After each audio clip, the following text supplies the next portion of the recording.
Uncertainly. I imagine escaping on Papa's fastest horse. Where would I go? To the tower, just like my sisters. The tower is on a farm where long ago two wealthy brothers competed to see who was stronger. One built a tower and the other dug a well, just as deep as the height of the tower. A wandering woman poured magic into the well, but she cursed the tower with evil enchantments, because it was said to be used as a watchtower for catching runaway slaves, or as a prison tower for punishing rebellious wives. When I daydream, I feel certain that I will never marry a man who keeps captives. But there are so many types of men and types of towers. How will I know? Can a tower of fear ever be transformed into a tower of hope? Beastly. While I am finally allowed out of the house, I walk down to the Green River where my brothers are trying to wrestle a huge caiman that looks like a crocodile or a bumpy green dragon with sharp, vicious teeth. I wander too close and the beast snaps at my ankle. One swallow could take my whole leg. My brothers shout, and I know that they will tell Mama, and I will be in trouble all over again. I am so scared that later, when I am alone with my wild book, I pay attention to all the tiniest sounds as I struggle to write a list of the long names of all my beastly brothers and sisters. Jose de Jesus is the oldest. He swears he will kill the Cayman. Pedro Uligio brags too, but Julio Alberto and Dario Leonello are far too young, and baby Ruben can't even talk yet. He just chirps funny tunes like a new hatched bird. Mariana and Maria del Carmen and Juana Kiana and Leonela Hortensia and Elvira Maria never brag about courage or battling dragon-like beasts.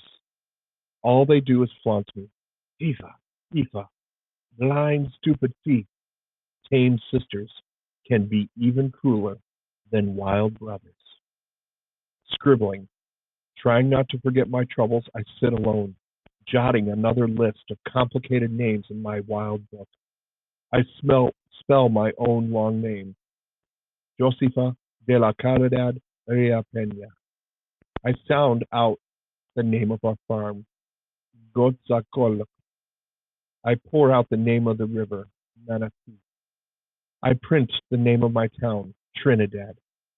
I whisper the name of my favorite dream, happiness. Patience. As soon as I realize that I've written my own long name, along with those of all my brothers and sisters, I begin to wonder, how did I learn? When I write slowly, learning just seems to grow out of patience. The loops of my letters are almost beautiful. They look like the tendrils of a garden vine as it climbs over a tall fence to go exploring. The hope bug, school vacation, time off, no dreadful books, no shameful teasing, no reading out loud. I have time to make jewelry from the foamy white hearts of green reeds that I pluck from the banks of the river. I have time to weave crickets from the strips of palm leaf. The crickets are called esperanzas, hopes. When I give one to Mama, she tells me the little insect will bring her great luck. She gives me a hug in return. Before the hunt, every Cayman hunts begins with a huge party.